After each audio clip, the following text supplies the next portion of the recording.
Qoftë lëvdu Jezu Krishti. Përshëndetje të dashur vëllezër e motra.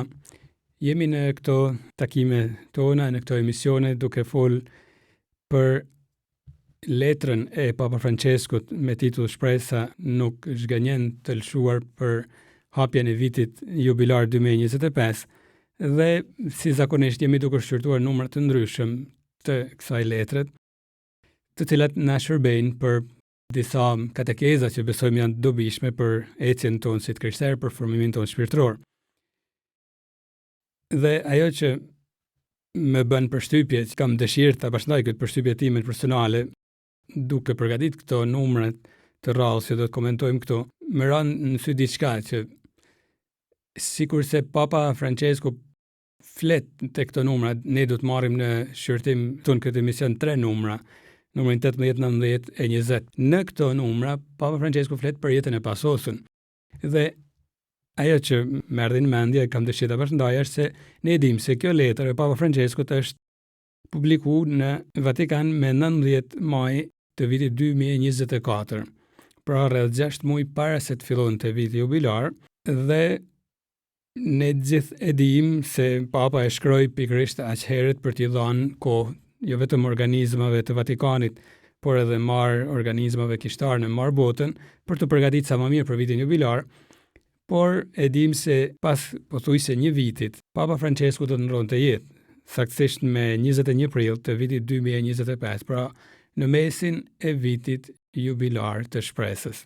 Duke përgatitur këto numra, thash, e po shohim edhe këtu se si Papa Francesku flet për atë që na pret pas vdekjes, pra për jetën e pasosën. Më ranë mend ajo kohë kur flitej nëpër media për smundjen e Papa Franceskut, për rëndimin e shtetit të tij, dhe se si vetë Papa pasi doli nga spitali me shpresën se po e ka përcente smundjen, në ato ndërhyrjet e veta, daljet e veta të pakta, fliste bile edhe me një farë humorizmit, edhe pse fliste shumë pak. Arrinte të jepte mezi vetëm bekimin, ndonjë batutë të vogël, por bante batuta.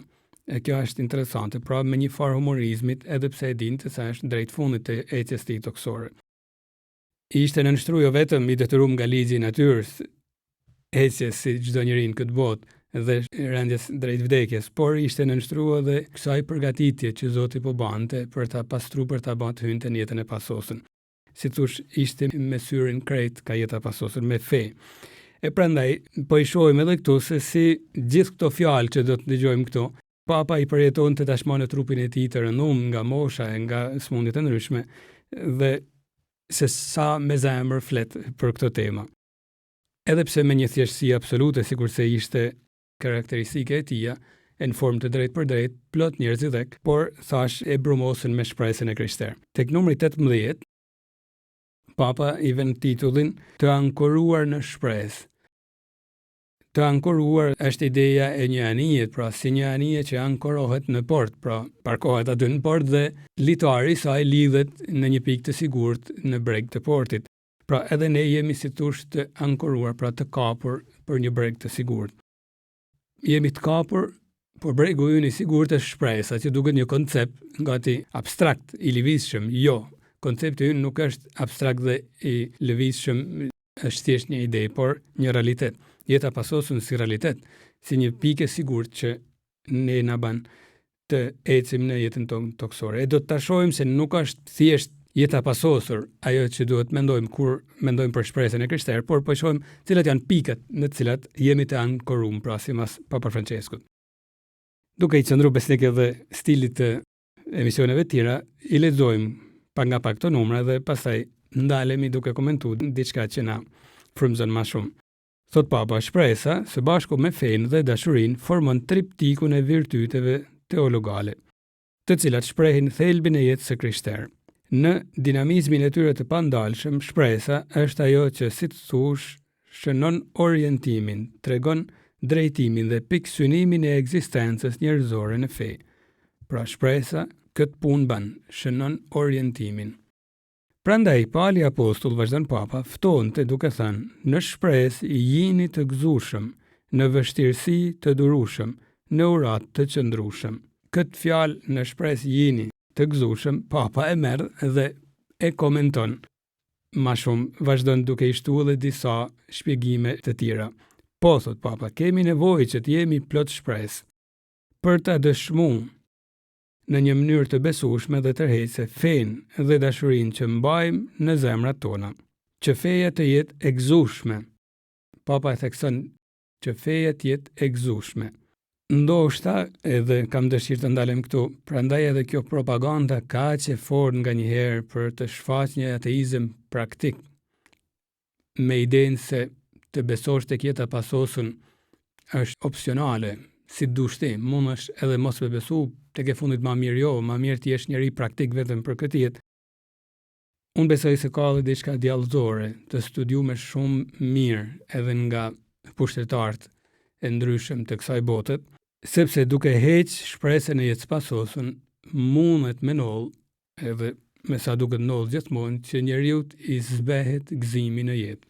Thot Papa, feja të jetë e gëzueshme, kush ka fe ka edhe gëzim, e nëse i heq jetën e pasosur, i heq gëzimin.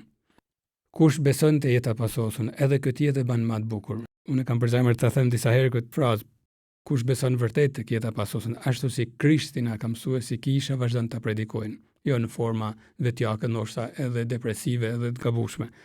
Por kush e beson vërtet ekzistencën e jetës pasosur, edhe këtë jetë e ban më të bukur për vete për të tjerë, jo më komode, por më të bukur, do të thotë më të vërtet, më njerëzore. E po thosha, një është se duke heq jetën e pasosur, i heq edhe gëzimin njeriu. Papa vazhdon. Kemi nevojë, thotë, që feja të jetë e gëzueshme, dashuria të jetë entuziaste. E din se dashuria nuk shkon kot, se ka kush e sheh edhe ka kush e llogarit, edhe dashuria me orienton, ka dashuria me D të madhe që është Zoti, dhe e di se çdo gjest dashurie që jap në këtë botë më bashkon me Zotin, edhe filloj jetën e pasosur qysh këtu në këtë botë. Pra bashkohem me Zotin, edhe është entuziaste dashuria që unë jap, se e di se nuk shkon kur kot, edhe kur duket se shkon kot. E Papa vazhdon që secili të jetë në gjendje të jap qoftë edhe vetëm një buzëqeshje, një gest miqësie, një shikim vllazëror, një dëgjim të sinqert, një shërbim me shpirt durimi.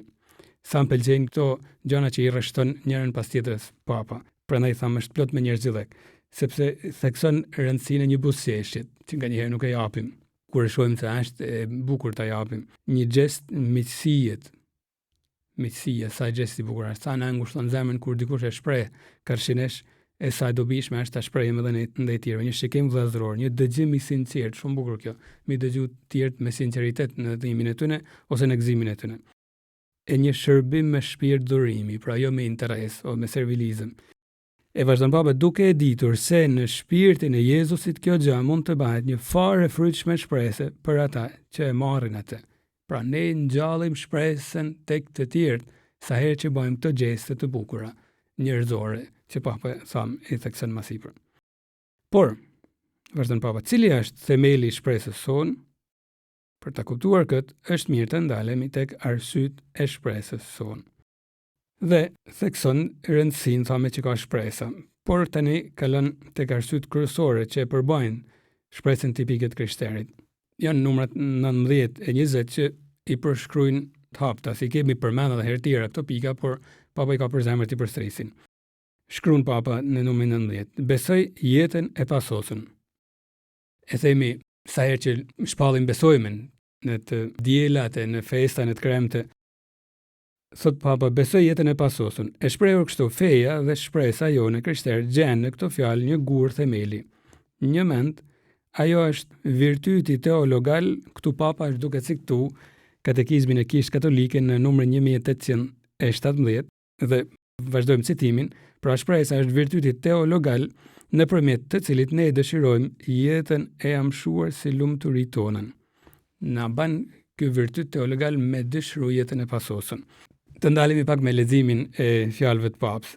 Më vjen mend këtu një episod nga jeta e një shejti shumë të famshëm, Shën Thomas Aquinit, një shenjt italian, por shumë i famshëm për shkrimet e tij teologjike, shumë të larta, shumë të ngritura, saqë edhe sot e kësaj dite vazhdon të merret si modeli më i madh i teologut.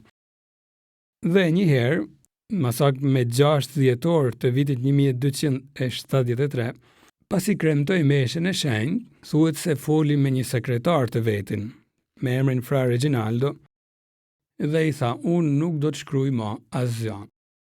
E ky fra origjinalës po kuptonte çapate. Ishte mjaft i ri, ishte pa i mush 48 vjeç, do t'i mushte pas 3 muajsh e pak.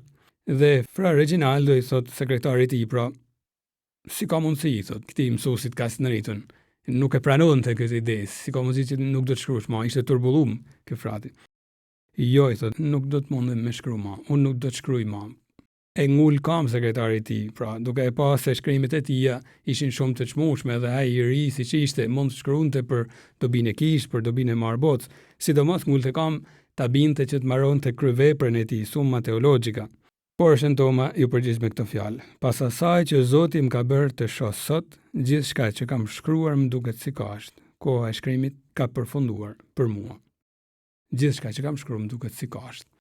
Nuk di se çka ka pa, me siguri ka pas ndonjë vegim, është i njohur për disa vegime Shëntoma e Akuinit, jo shumë vegime, nuk është i njohur për mrekullina e për vegimet mëdha, por edhe ato kanë ndodhur në jetën e tij. Ktu është e sigurt se pas asaj meshit ky nuk shkroi më, e nuk ishte ndonjë smundje që e pengonte, e nuk ishte e qartë se po shkonte drejt vdekjes.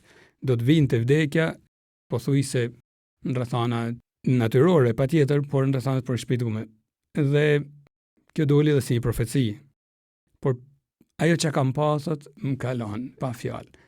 Gjithçka që kam shkruar më zhduk si një kasht, pra shumë pak. Kishte pa diçka të lumnis Parrizit, me sa duket. Ne njerëzit sa jemi në këtë jetë nuk mund ta shohim lumnin e Parrizit, as shenjtrit e mëdhaj nuk e kanë pa. Kanë pa gjana të jashtëzakonshme, vetë Shën Pali na dëshmon në Bibël se thot pa gjana që nuk mund të thuhen, e shumë shenjtë të tjerë. Por gjithsesi sa jemi në këtë trup nuk mund ta shohim esencën e Zotit, nuk mund ta shohim esencën e Parrizit. Shohim vegime. Ka që shohin, unë s'kam pas herë, por ka shenjtër që shohin. Shumica jo, nuk i shohin, por mësojmë për i këtyre. Dhe ato thash nuk shohin Parrizin, por ndonjë rreze, si të thush, ndonjë vegim që i ban me kuptu diçka mi Parrizin, se me sa duket, shpirti njerëzor sa është në trup nuk arrin të përmajnë kuptimin e esencës së parajsës. Mirë, por rrezja Parrizit i është duk një gjë jashtëzakonshme, shumë e bukur në krahasim me shkrimet e tij që i dukeshin si kasht. Imagjino atëherë Parrizin në të vërtetë se si mund të jetë. Kjo dëshmi e këtij sekretarit i rezulton në arkivat e procesit të kanonizimit. E shikoni se Shëntoma ka shkruar gjëra fantastike, gjëra të jashtëzakonshme, ndonkush thoshte ndërkohë që arkitektë të mëdhenj të mesjetës përpiqenin të ndërtonin katedrale, ai ndërtoi katedrale me shkrimet e tij, summa teologjika e shumë shkrimet tjera ishin si katedrale të mendimit njerëzor, sepse përfshinin në vetvete filozofinë, por sidomos konceptet më të larta teologjike. E në disa pika Shëntoma është i paka përcyshëm edhe sot e kësaj dite. Mose, kur deshtën ta shërtojnë nëse mund ta shpallin shenjt, u frenun pak sepse thash nuk ishte i famshëm për mrekulli. Por, kur Papa Gjoni 22 vendosi ta shpallte shenjt, në vitin 1323 shpalli shenjt, ju përgjigj këty në ankesat e disave që thanën ky s'ka bë mrekulli, ju përgjigj duke thënë sa pohime teologjike ka shkruar, aq mrekulli ka bë. Pra gjitha ishin mrekulli ato që ka shkruar. E përmbledh edhe një herë, të gjitha i dukeshin si kasht në krahasim me lumnin e pasosur.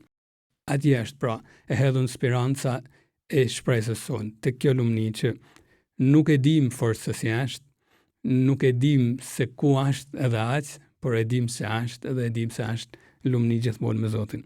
Prandaj, nuk është e drejtë ta pranojmë zbehjen e dëshirës për të gëzuar lumnin e pasosur. Shën Benedikti nga Norça u thoshte murgjve të vet: dëshirojeni jetën e amshuar me zell të flakt shpirtëror. Nuk është një fjalë kështu, e shkruar prej dikujt që s'ka çaban. Por i nxit murgjit e tij që të jetojnë në muret e manastirit e jashtë mureve, sepse dilnin, punonin, predikonin me ngrohtësinë e shpirtit që vjen nga dashuria, zellli për jetën e pasosur. Nuk është pa dashni ai që pret jetën e pasosur, por ngrohet në shpirt vazhdimisht, edhe në mes rrethanave të kundërta, të vështira. Imagjinoni zellin e martirëve që shkonin drejt martirizimit, gati edhe me një fytyrë të lumtur. Përmendëm Papa Franceskun që kishte nuanca humorit edhe përballë vdekjes që dukej se ishte afër kur e kapi smundja e tij.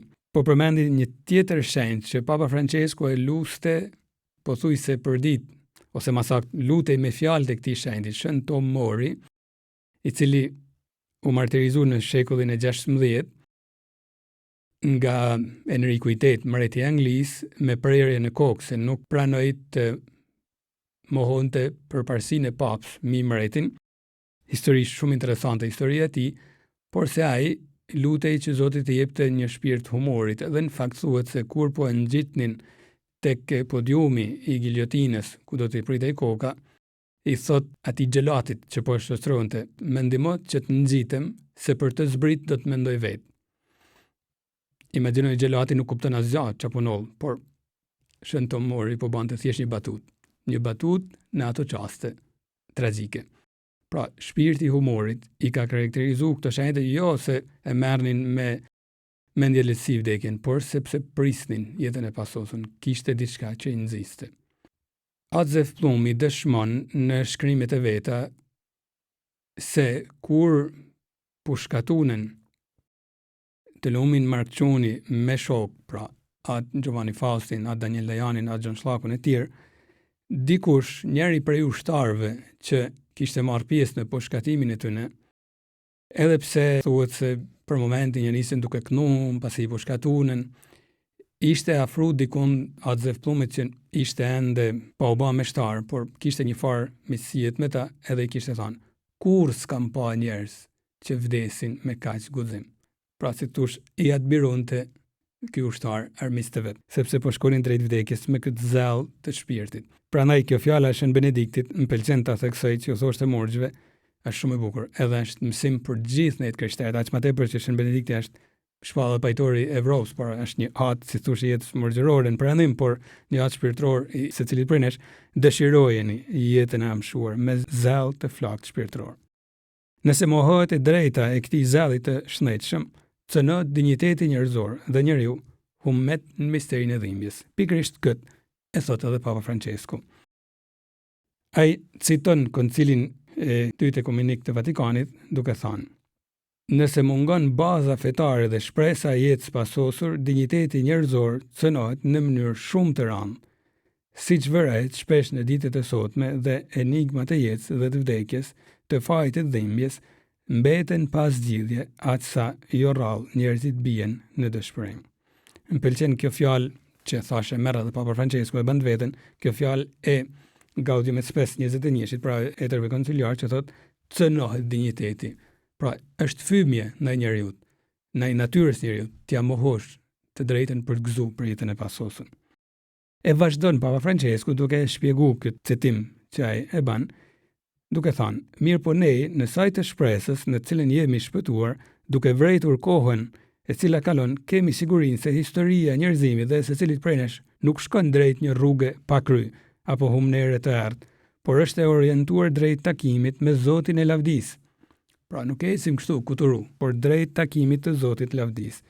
Të jetojmë pra, vazhdon Papa, në pritje të kthimit të tij dhe me shpresën për të jetuar përgjithmonë në të.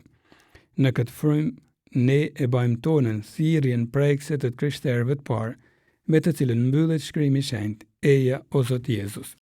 E në fakt, kam dëshirë që të shkojmë këtu pikërisht tek libri i Zbulesës, që është libri i fundit i Biblës, që citon Papa Francesku, dhe citon pikërisht fjalët e fundit të këtij libri, pra fjalët e fundit të Biblës, dhe në to sheh krejt shpresën e të krishterëve të parë të përmbledhur, që thrasin pra Eja o Zot Jezus. Kam dëshirë të ndalem sepse në fakt libri i Zbulesës nuk thot vetëm se kjo ishte britma e shpirtit të krishterëve të parë që ishin edhe në zgjedhjen e përndjekjeve dhe dëshironin ardhjen e Jezusit edhe nga dëshira patjetër për të bashkuar me të në plotësi, por edhe një farë formet edhe për pa fitoren e Zotit mbi të keqen. Papa nuk e citon këtu, Papa citon vetëm rreshtin 20 të kapitullit 22, por rreshti 17, pra pak përpara, thot diçka shumë interesante. Shpirti i Shenjtë dhe nusja thon Eja. Dhe ai që e dëgjon le të thot Eja. Kush është ejtshëm le të vi, kush do le të marr ujin e jetës falas. Dhe thot pra edhe kush dëgjon, pra edhe ne, krishterët, pra Shpirti i Shenjtë dhe ne thrasim Eja. Ai që dëshmon këto, thot, po vi për së shpejti, thot rreshti 20. Pra, Krishti, thot, po vi. Amen. Eja o Zot Jezus, ja pret shëngjoni që shkruan librin e zbulesës, pra ja pret kisha. Që du me thonë, ne thrasim nga fundi i shpirtit, eja o Zot Jezus, kur po vjen fitoria e ngjalljes sate. Por kjo nuk është vetëm një sforcim i shpirtit njerëzor, është shtysa e shpirtit shenjt. Prandaj nuk është vetëm një britëm dëshpërimi, por është shpirti i shenjtë që fryn në ne këtë dëshirë për jetën e pasosën. Gati instinktivisht, shpirti i shenjtë na ndihmon të mendojmë se nuk do ta gjejmë këtu lumturinë. Sa do e bukur që është çdo gjë e kësaj bote, por nuk është në plotësinë e saj. Edhe të thrasim ardhin e mbretërisë së Zotit që nga diçka tipike e shpirtit shenjtë, e besimtarit që është i zhytur në shpirtin shenjtë. Pra mendimin e shpirtit shenjtë ne thrasim vazhdimisht, o Zot Jezus, kur po vjen o Zot Jezus. Dhe kështu e shpejtojmë ardhjen e mbretërisë së Hyj, thuhet nganjëherë nga disa teolog, jo se e shpejtojmë sepse datën ditën e din Zoti, por si thosh e bëjmë që të vinë ato nuance të shpirtit shenjtë të mbretërisë së Hyjit, të vinë të paktën në zemrën tonë dhe ja bëjmë vendin vlerave që hap ndër ne prania e Krishtit. E këtë vend e përgatit shpirti shenjtë. Një familiaritet me shpirtin shenjtë është bukur ta kemi në jetën tonë. Ta thrasim, ta lam të thrasin brenda nesh, ta lam të bërtasin brenda nesh, në kuptimin këto lloj britmash pra, për dëshirën për të plotësuar mbretëria e Zotit, e vlerave në këtë botë, por edhe në jetën e pasosën. Ta lam shpirtin shenjtë na nxisin këtë dëshirë për jetën e pasosën. Ta kemi një familiaritet me shpirtin shenjtë në këtë botë dhe e shohim se ai na ndihmon të hidhemi shnetshëm edhe në atë botë. Kujdes, kam përzemër shumë të theksoj, sepse rreziku që të keq kuptohet është shumë i holl. Dikush që është me depresion mund të rrezikojnë të mendojnë të japin fund vetes, sepse tek e fundit do shkojë në parri, sepse është bukur të mendojnë për jetën e pasosën. Kjo nuk është fryma e shpirtit shenjtë. Shpirti i shenjtë kur thretaj o Zot Jezus në mënyrë duke paradoksale, por më saktë të mistershme, të bën ta dush edhe këtë jetë. Ta dush që kemi të në mes të dhimbjeve, edhe në mes kundërshtimeve, të mos ikesh nga kjo botë, të mos ikesh nga vujtjet, nga kufizimet, nga bristia jote, nga smundjet, nga përndjekjet, por në mesin e tyne ta kesh të hedhur spirancën tek jeta pasosën. Edhe këtu më vjen në mend sepse jeta e shenjtërve është ungjilli i hapur, është ungjilli i zbatuar tamam. Më vjen në mend këtu nga jeta e një shenjtë shumë të dashur, shenjtja Elizabeta e Trinis, që vdiq në moshën 26 vjeçare. Thuhet se ajo thash shumë e re, një mërgesh karmelitane që vdiq thash 26 vjeçare, por ka tërheq vëmendjen edhe të ndonjë teologu të madh siç ishte von Baltazar i kohëve tona, pra sepse vdiq në fillim të shekullit 20. Thuhet se u smur kaq rënd sa që mërgeshat që rrinin në llomin e saj kishin frikë ta linin vetëm sepse ishte vetëdijshme, fliste. Një herë kishin dëgjuar duke thënë me sytë drejtuar nga dritarja e llomës ku ishte e smur për vdekje, sa bukur dhimbjet e mia do të shuheshin me një herë që ka hapur dritarja dhe fillun të mendojnë motrat mos kanë në mend të vrasin veten sepse dhimbjet ishin shumë mëdha. Kjo e kuptoi se motrat kishin filluar të merrnin pak masa e po lëviznin në mënyrë çuditshme në prolom dhe u tha motra mos keni frikë, nuk do të bëj asgjë të çuditshme.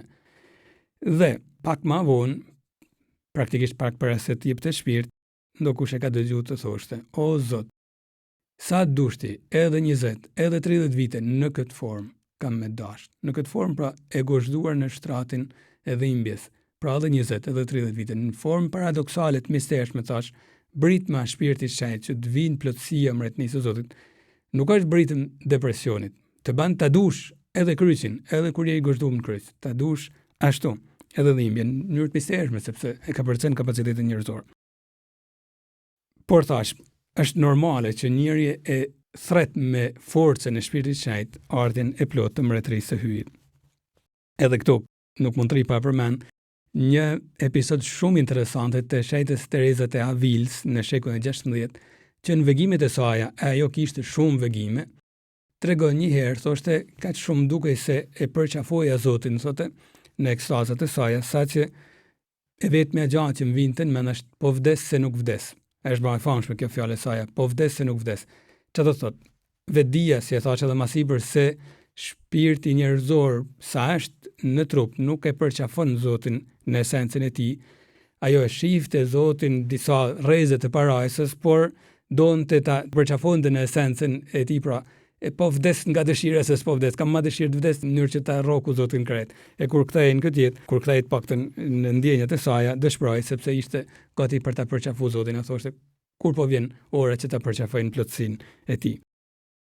E përsëris, janë shenjtë që janë hap vullnetit të shpirtit shenjtë në gjitha kundërshtimet e jetës. E vetëm aty kanë mësuar ta duajnë Zotin në vërtetësinë e tij e ta hedhin sperancën të jeta pasosën.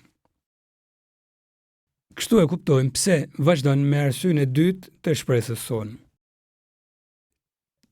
Arsyeja e dytë që mund të themi është e para për ka rendi kronologjik, sepse këtu flet për Krishtin, që ka vdekje, është në gjallë. Ai është vendi ku ne ankorohemi edhe dim të hidhemi mirë në shpresën e jetës pasosën. Thot Papa, Jezusi vdesi dhe u ngjall. Kjo është zemra e fesë sonë. Shën Pali, duke e kumtuar këtë përmbajtje me pak fjalë, me vetëm 4 folje na përçon bërthamen e shpresës sonë. Edhe citon Shën Pali në letrën e tij drejtuar Korintianëve, që thot: "Dhe një mend më së pari ju shpalla ato të vërteta që ullun vetimore, se Krishti vdiq për mëkatet tona, siç e paralajmëroi Shkrimi i Shenjtë, që varrosur e të 8-ën ditë u ngjall së vdekuri, si u tha në Shkrimin e Shenjtë, ju duk Kefës e pastaj të 12-ve." I kemi citu edhe këto fjalë të Shën Palit në një kontekst tjetër në emisionin e kaluar. Këtu Papa i citon në këtë prizëm, pra duke thënë zemra e fesë tonë është e përmbledhur tek kjo e vërtetë e madhe, tek shpallja e Krishtit të vdekun e të ngjallën. E vazhdon Papa: Krishti vdiq, u varros, u ngjall, u shfaq. Për ne ai kaloi përmes dramës së vdekjes. Dashuria e Atit e ngjalli atë në fuqinë e shpirtit, duke e bërë natyrën e tij njerëzore frytin e parë të amshimit për shpëtimin tonë. Shpresa e krishterë, vazhdon Papa, qëndron pikërisht në këtë. Përballë vdekjes, ku gjithçka duket se merr fund, ne gjejmë sigurinë se, fal Krishtit dhe hirit tij që na udhëruan pa gëzim, jeta nuk hiqet, por shndrohet për gjithmonë. Citon disa fjalë që i themi në një prej prefacioneve të meshve për të vdekun.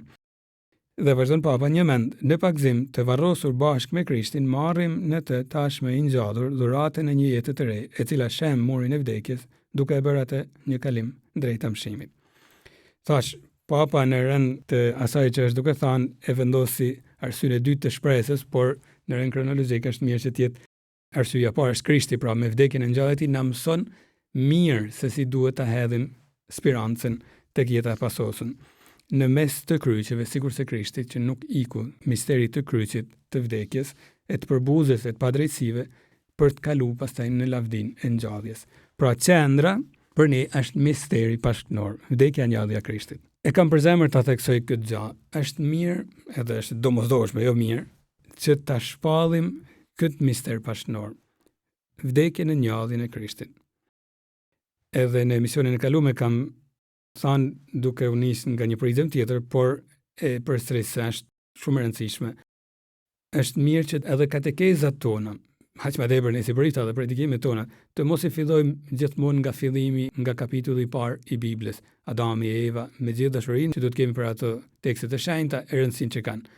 10 urdhërimet, pastaj profet e me radhë. Nëse me pak kohë flasim pastaj për vdekjen e ngjalljen e Krishtit. Jo, duhet ja nisim nga fundi, që në fakt është zemra, është drita, është qitesesh në një lom ku ke në dorë një qiri, pastaj në lomën tjetër ke një qiri, dhe pastaj vin dritat, në gjitha lomat ka dritë. Kjo është forca e misterit të pashme, pra vdekjes ngjalljes Krishtit. Ai është drita që u jep kuptim gjithave pastaj, gjitha lomave të tjera të çmuara që ka Bibla, nëse mund t'i quajmë si loma këto libra të beslidhjes së vjetër. Është mirë që ta shpallim ngjalljen e Krishtit, vdekjen e ngjalljen e tij. Aty merr dritë gjithçka.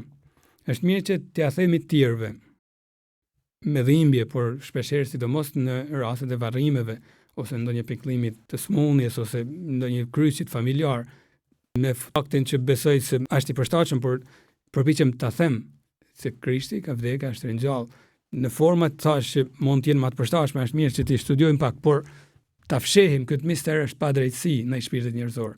Duhet ta themi, ka një forcë të vetën, nuk e di se si, por ka një forcë të vetën. E shef se njerëzit fillojnë i fusin gjanat në një dritë veçantë. Unë besoj se është drita e Shpirtit të Shenjtë që prek edhe në zemrën e tjetrit. Se si nuk e dim. Edhe është më mirë që të mos e dim se nuk është pronë jona ndërgjegja e tjetrit, është pronë e Shpirtit të Shenjtë. Por ne duhet ta shpallim këtë mister, ta ndezim dritën që të ndriçojnë gjitha dhomat edhe të shpirtit njerëzor. Sidomos tash në varrime, me dhimbje, me respekt absolut, por përpiqem ta sjellë gjithmonë bisedën edhe rreth Krishtit vdekun e të ringjallën. Sepse e din Zoti pastaj se si ngushton zemrat e të tjerëve. Thjesht po bashkëndaj një përvojë personale, ndoshta kur kisha varrime ndër familjarët e mi, përpiqesha edhe nuk i baja kurrë varrimet edhe për shkak se më prekte edhe mua personalisht si njëri i familjes, ftoja ndonjë mështar gjithmonë tjetër, por është bukur ti dëgjojmë tjerë duke na fol për misterin e Krishtit, edhe familjarë ose mështar tjetër që nga qellu ti dëgjoj flisin thjesht për këtë mister, mbas të ndonjë tekstit të shkrimit shenjtë patjetër, por për këtë mister të madh që vdekja e Anjëllit e Krishtit, e më dukej se shkonte prekte diçka, riparonte diçka që asun tek vetja ime nuk di ta shpjegoj. Aty brenda thjesht të nxirret nga goja shpallja e këtij misteri, vdekja e Anjëllit e Krishtit, e pastaj fillon e bën një punë vetën. Duhet t'ia themi tjerëve, duhet t'ia themi edhe vetes. Sidomos kur jemi në kryqet e ndryshme të jetës, edhe në errësinat e ndryshme shpirtërore, t'ia themi vetes, Krishti ka vdekur, është ringjallë. Le të jetë si një refren, jo si një opium për të hipnotizuar pak dhimbjet, por e vërteta që na josh, Krishti ka vdekur, është ringjallë. Edhe diçka shkon atje në llomat më të errta ndoshta të ndërgjegjës tonë që as nuk e njohim nganjëherë, shkon atje riparon diçka se si nuk e dim. Edhe vetë e dim se gati mistershëm dalim edhe ne të shndrum, të paktën me një energji të re. Në teologji është një koncept shumë interesant, ex opere operato, që do të thotë vepron vetvetiu. Edhe kanë shpik teolog qysh në mesjet këtë koncept, sepse disa thonin jo duhet jetë prifti i shenjtë për të qenë mesha me efikasitet të mirë, me dobi më të madhe.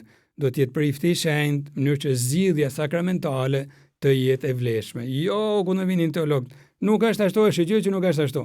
Nuk ka rëndësi, sepse thonin edhe besimtarët do të jenë shenjtë në mënyrë që të marrin vlefshmërinë e meshës. Nuk është ashtu.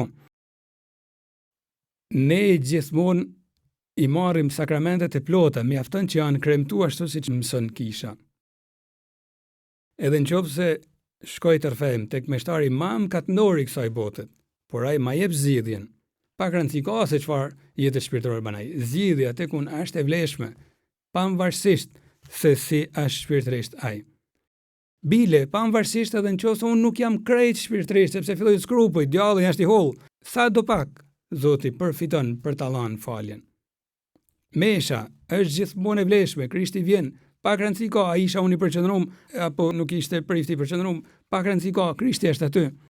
I kundërvjet një koncepti tjetër, ex opere operantis, që donte të thoshte pra jo duhet të jenë ato që e kremtojnë ose e marrin sakramentin të denjë sepse përndryshe nuk është i vlefshëm. Jo, shqyqyr që nuk është ashtu.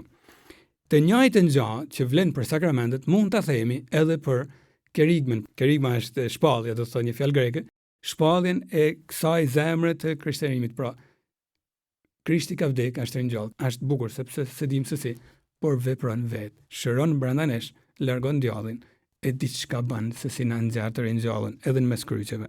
Në misterin e madh të Pashkëve merr dritë pra edhe misteri i madh i vdekjes, thot Papa. E pagëzimi na zhyt pikërisht në këtë mister të vdekjes së Anjëllit Krishtit. Fillimisht pagëzimi jepej me 3 zhytje. Fjala pagëzim vjen nga greqishtja që do të thotë pra zhytje.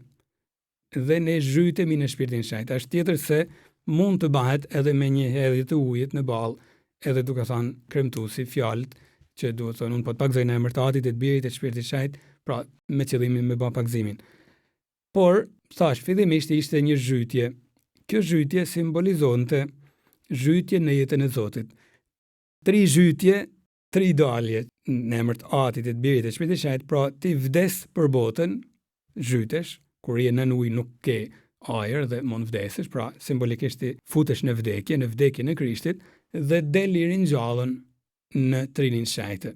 Pra Krishti është rruga për të zhyt ty në trinin e Shenjtë. Prandaj Papa vazhdon. Dhe nëse përballë vdekjes, një ndarje e dhimbshme kjo që e detyron njeriu të largohet nga njerëzit më të dashur, nuk lejohet asnjë retorik. Pra mos trim duke fol tepër me lehtësim i vdekjen se nuk është gjë e lehtë. Pra, nëse është e vërtetë se nuk lejon retorika me një leta dhe pak arrogante, Mirë, jubileu, thot gjithsesi, do të na ofroj mundësinë për të rizbulu mirënjohjet pa mas, dhuratën e asaj jete të re që është marrë me pagzim, e aftë për ta shndërruar dramën. Pra, me gjithë respektin e madh që ka vdekja dhe misteri i saj, në kohën e jubileut gjithsesi thot jemi të ftuar ta shqyrtojmë edhe një herë misterin e madh që ka pagzimi, thot, e ka forcën të na zhysin edhe misterin e pashëve për t'i dhënë kuptim jetës dhe vdekjes tonë. Është domethënë se vazhdon Papa të rimendohet në kontekstin jubilar se si ky mister është kuptuar qysh në shekujt e parë të fesë. Për një kohë të gjatë, për shembull, të krishterët e kanë ndërtuar vaskën e pagzimit në një formë tetkamëshe. Dhe ende sot mund të admirojmë shumë pagzimore të lashta që ruajnë një formë të tillë. E Papa thotë sikurse në Shëngjoni Lateran në Rom, ajo formë tregon se në gurrën pagzimore përorohet dita e 8. Pra java ka 7 ditë, 8 kanët, si thosh dita 8, ajo që s'ka ardha la, pra jeta pasosën. Pra ajo e ringjalljes, ditë që shkon përteja vazit të zakonshëm, të shënuar nga ritmi javor, duke hapur kështu ciklin e kohës për në dimensionin e amshimit, për jetën që s'njeh fund. Ky është caku që synojmë me shtektimin ton toksor. Ka diçka shumë bukur që duhet ta kuptojmë. Sakramentet ne na zhysin të gjitha në misterin pashnor. Por çfarë është misteri pashnor? Vdekja e njëjtë e Krishtit këtë e dim. Po si ka mundësi që na zhysin? Ajo ka ndodhur para 2000 vjeç. Si na zhysin edhe një herë ne? Përsëritet vdekja e njëjtë e Krishtit? Jo. Teologët sjellin një koncept shumë bukur. Thonë, misteri i vdekjes së njëjtës Krishtit ka ndodhur si thosh jashtë kohës. Pra, për ta përmbledhur shumë thjesht, imazhi që më vjen më shpesh është koha është një lum që rrjell. Edhe ti je në breg të këtij lumit, ty nuk të merr rrella. Zoti është ai që rrin në breg të lumit, pra nuk e kap koha. Zoti nuk ka kuptim të thotë sa vjeç është Zoti, sepse nuk e kap rrjedha e viteve. Ai ka kriju kohën, edhe rrjedhin vitet. Gjërat lindin, plaken, vdesin. Por Zoti është jashtë kohës, edhe për të shëlbuar gjithë breznit para Krishtit, ato bashkos Krishtit dhe pas Krishtit, misteri i pashëve, si thosh, rrin në breg të këtij lumit. Misteri i pashëve është jashtë kohës. Gati sikur po noll gjithmonë. Vdekja e ngjallja e Krishtit. Mesha e shenjtë neve na merr e na zhyt në këtë mister. Si thosh, na bën edhe ne të jemi të pranishëm tek këmbët e Krishtit në Kalvar dhe tek varri bosh i Krishtit. Të gjitha sakramentet na zhysin, nuk janë përsëritje e mundimeve vdekjes së njëjtës Krishtit, por janë paraqitje, si thosh, na lidhin me këtë breg, po është jashtë kohës, pra hidhemi, kapemi, është si ajo speranca. Jemi të ankorum edhe ne, por në misterin e madh të pashëve të Krishtit. E të gjitha sakramentet na lidhin me këtë mister. E pastaj ndihmojnë shumë edhe kerigmat që thash, pra shpallja e fesë, lutja, leximi i fjalës së Zotit, veprat e dashurisë na lidhin me këtë mister, na pastrojnë. Është burimi i shenjtërisë për nga marrim gjithmonë me anë sakramenteve e me anë pastaj edhe të praktikave tjera të krishterë. Thot Papa, interesant, kush janë ata që na ndihmojnë të shohim më fuqishëm ka ky mister i madh i pashkëve? Janë martirët, thot. Ato kanë një forcë kamullse, thot, për me na bën me pa me shpresë, thot, ka ky mister i madh. Edhe bajnë model për markishën. Për këtë arsye, vazhdon duke përmend më një herë martirët. Dëshmin ma bindëse të kësaj shprese na japin martirët, të cilët të palëkundur në fenë e tyre në Krishtin e ngjallën, ditën të hiqnin dorën nga vetjeta këtu poshtë vetëm që të mos e tradhtonin Zotin e tyre. Ata janë pranishëm në gjitha epokat dhe janë të shumtë, ndoshta më shumë se kurrë në ditët tona, si dëshmues të jetës që nuk njeh fund. Ne duhet ta ruajmë dëshminë e tyre për ta bërë shpresën tonë të frytshme. Thot Papa, janë shumë. Edhe ne mund të themi po flet ndoshta në mënyrë simbolike. Jo, janë vërtet shumë. Të marrim disa shifra që na ndihmojnë të kuptojmë, sepse ja vlen, besoj, sepse me që fal Zotit, për momentin Shqipëri nuk ka një sistem përndjekës, siç ishte diktatura, pra që vret besimtarët. Harrojmë se ka shumë vende në botë, po shohim sa shumë janë që janë vërtet në morsën e dënimeve me vdekje, në morsën e përndjekjeve ose vrasjeve edhe arbitrare të shumë kujt. Thot Papa, ndoshta janë më shumë se kurrë. Për shembull, në vitin 2024, rezultojnë këto statistika. Gati 5.000 krishterë janë vramë për besimin e tyre. Për me një moment të ta kuptojnë ma shpejt, i bjen që janë 14 krishterë në ditë që vriten në botë, vetëm pse janë krishterë. 5.000 vriten. Rreth 4.000 krishterë në vit, pra në 2024, rezultojnë të rrëmbym, merren pengje. I bjen 11 në ditë, pra 14 vriten, 11 janë të rrëmbym, që nuk dihet pastaj fati tyre. Gati 15.000 kisha janë rënu gjatë 2024, rënu ose mbyll. I bjen 41 kisha në ditë, pra një makineri torturuse e madhe që vazhdon të ecën fatkeqësisht në botë. Edhe është një shifër rrumullakuse e tmerrshme, por duhet ta bashkëndajmë që na ndihmon të kuptojmë. Ma shumë se 295.000 krishterë janë zhvendos me forcë nga shtëpitë e tyre për shkak të besimit të tyre. I bjen pra rreth 808 në një ditë. 808 krishterë janë detyruar të lanë shtëpitë e tyre, fshatet e tyre e të marrin rrugën vetëm se janë krishterë. Vendet ku ndodhin mas shumtit këto janë Koreja e Veriut. E dim atje është një diktaturë vërtet mistershme, nuk di gjasë ç'a ndodh më aty, kaq pak janë informacionet. Kështu ishte edhe në Shqipëri, sa për ta kujtu pak sistemi komunist, por aty me sa duket është edhe më keq. Interesante se si në Korenë e Jugut, pra me njëherë në kufi me ta, njëherë një meshtar italian që kishte qenë misionar atje është liria fetare, demokracia, thoshte kisha e Koresë së Jugut është kaq e gjallë, ka kaq shumë të ri, entuziasta, ka kaq shumë thirrje për jetën rregulltare meshtarake sa që është befasuese. Përbërë saj është Koreja e Veriut me një diktaturë ndër më të mëdha, e më e madhja rezulton në botë. Pastaj vjen Nigeria.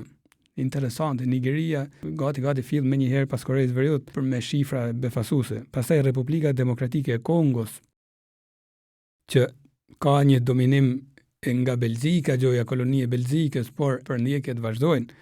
Bile që bajnë këto politikanë evropian, shkojnë e fusin përçarje fetare në emër të besimeve dhe shkojnë djegin fshatrat tëra katolik krishterësh, ato që janë të frymëzuar nga ideologji tjera, besime tjera. Janë ekspert për të fut përçarje mes fiseve, mes fshatrave, mes krahinave, këto politikanë evropian. Dhe Republika Demokratike e Kongos është një viktim ekzemplare, shembullore në këtë aspekt për fatkeq. Pastaj vjen India, Kina, por edhe zona të tjera të botës. Na ngushëllon pak, edhe pse jo shumë, me ditë se një vit më përpara, se 2024, janë vra 600 krishterë më shumë, pra 5600, 600 vetë më pak janë vrarë në 2024. Thash, nuk është ndonjë ngushëllim sepse janë shumë gjithsesi, edhe 5000, por duket sikur ka një zbritje. Megjithatë vazhdon të metet rekord viti 2016, ku u arrit deri në 7000 martir të krishterë.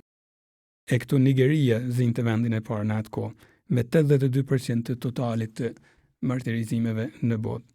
Ati banë masakra që ne këtu me sa duket nuk i imagjinojmë më, sepse kemi harru. Prandaj, në epokën tonë, thot Papa, krishterët janë shumë e ndoshta më shumë se kurrë. Motivet janë kryesisht fetare, fusin urrëtie fetare, por ka edhe motive politike, motive nganjëherë edhe mafioze, kur kisha e çonxanin kundër disa bandave për trafikimin e narkotikëve, për trafikimin e qenieve njerëzore, atëherën eliminohen vetë anëtarët e kishës. Prandaj Papa Francesku fton që të shohim me vëmendje të veçantë ka këta martirë, të sotëm e dikurshëm, të cilët na ftojnë të mendojmë seriozisht se sa urgjente është të punojmë për bashkimin e përparimin e popujve. Papa thotë edhe diçka shumë me vend. Janë të krishterë, këto martirë, por jo të gjithë janë katolik. Pra, ka protestant shumë, pra të kishave të tjera. Mund të jetë thot, një rast thot, që të shohim se si këto njerëz thot, pavarësisht ndarjeve që ekzistojnë fatkeqësisht edhe mes të krishterëve, kanë ditë të i qëndrojnë besnik Krishtit, nuk e kanë mohu Krishtin. Që të thot? Të bashkohemi rreth këtyre njerëz, të gjejmë një pikë bashkimi sikur ditën ta gjejnë këto. Edhe thot, këta martirë thot që u përkasin traditave të ndryshme të krishterë janë gjithashtu far uniteti, far bashkimi pra, sepse shprehin ekumenizmin e gjakut. Fjala ekumenizëm sot përdoret për të thënë pra bashkimin mes krishterëve. Këto thot e kanë përshpejtu, e kanë herëshu këtë bashkim thot nëpërmjet gjakut të derdhur për Krishtin. Ndaj gjatë jubileut kam shumë dëshirë thot që të mos mungoj një kremtim ekumenik për të nxjerrë pa pasurinë e dëshmisë së këtyre martirëve. Pra, këto martirë, thot, ti nxjerrim pa, ti theksojmë, thot, këto dëshmi të mrekullueshme, që na kanë ndihmuar thot të shohim se kemi shumë gjëra të përbashkëta si të krishterë, që na nxisin të mendojmë edhe se mund të gjejmë edhe pika teologjike që mund të gjejnë një shpjegim të përbashkët. E këto duke i hedhur shikimin fuqishëm për te vdekjes, pra bashkë me Krishtin e vdekur e ringjallën, na shtojnë edhe ne fenë edhe shpresën thot. Çfarë pret pas vdekjes, thot Papa? Tek numri 21, Papa në fakt fillon duke thënë, çfarë do të bëhet me ne pas vdekjes? E kam për zemër ta theksoj edhe një herë, pra Papa edhe këtu nuk e fsheh brejësinë që mund të ketë ndje edhe ai, duke pasur smundja po përparonte brenda tij e mosha patjetër që bante të vetët. Por bashkëndate këtë brejësi për të treguar se gjithë jemi të vegjël përballë vdekjes, por kemi arsye të marrim forca të reja, thot. Me Jezusin, për këtij pragu, ekziston jeta pasosur, vazhdon Papa, që qëndron në bashkimin e plot me Hyjin, duke soditur dhe bashkëndarë dashurinë e tij të pafund. Atë që e jetojmë tani në shpresë, do ta shohim pas në realitet. E citon Shën Agustinin, që shkruante: kur të bashkohem me ty, o Zot, me krejt veten time, dhimbja dhe pikëllimi nuk do të ekzistojnë më për mua. Jeta ime do të jetë e vërtet, e tëra plot e përplot me ty. Çfarë do ta karakterizojnë, vazhdon Papa, atëherë këtë plotësi të bashkimit? Të qenit i lumtur. Lumturia është thirrja e qenies njerëzore. Një cakt që ka të bëjë me të gjithë. Por këtu vjen një pyetje tjetër. Çfarë është lumturia, thot Papa? Çfarë lumturie presim dhe dëshirojmë? Jo një gëzim të përkohshëm, një kënaqësi kalimtare që si të arrihet kërkon sërish dhe gjithnjë e më shumë në një spirale lakmie në cilën shpirti njerëzor nuk ngopet kurrë, por është gjithmonë më i zbrazët. Ne, thot Papa, kemi nevojë për një lumturi që përmbushet përfundimisht në atë që na plotëson, domethënë në dashuri që të mund të themi qysh tani, jam i dashur prandaj ekzistoj, dhe do të ekzistoj përgjithmonë në dashurinë që nuk zgënjen, dhe nga e cila asgjë dhe askush nuk do të mund të na ndaj askurr. Ti kujtojmë, thot Papa, përsëri fjalët e apostullit e Shën Paulit, që thot: jam plotësisht i bindur se as vdekja, as jeta, as engjëjt, as pushtetet, as e tashmja, as e ardhshmja, as fuqit, as forcat e lartësisë, as ato të humlerës, dhe as një krijesë tjetër nuk do të mund të na ndaj prej dashurisë së Hyjit që na u dëftua në Jezu Krishtin, Zotin ton. Ky ishte numri 21 që thashë do të na shërbejnë si urlidhse me atë që vazhdon pas, e do të trajtojmë në emisionin e ardhshëm, e do të jetë çështja e gjykimit, që do të bëhet në fund të jetë me secilin prej nesh, por gjykimit të fundit, gjyqi i fundit që themi në fundin e botës. Por para kësaj është mirë të pyesim çfarë është lumturia, për të kuptuar pastaj se cili është gjyqi i Zotit, çfarë do të thotë gjyqi i Zotit. Prandaj duke falënderuar Zotin për këto bashkëndarje me plot njerëzillëk të Papa Francesku, thash që kur po i bashkëndahen këto po përgatiten para planeve të provanisë, i din veç Zoti thash për të kaluar në mshim edhe ai, i bashkëndahen me ne dhe ne i kalon si trashëgimi me plot emocion, me plot ndjenja njerëzore për të thellua edhe ne ecjen tonë në këtë shtektim toksor. Por të marrim bekimin prej Zotit tash pikërisht se kemi nevojë për shoqërimin e këtij bekimi, sa herë që ndeshemi me tema të tilla, sepse përndryshe rrezikojmë të kuptojmë në një mënyrë ndoshta jo edhe as të shëndetshme. Ju bekoft, hyj gjithë pushtetshëm, Ati, Biri e Shpirti Shenjtë. Amen.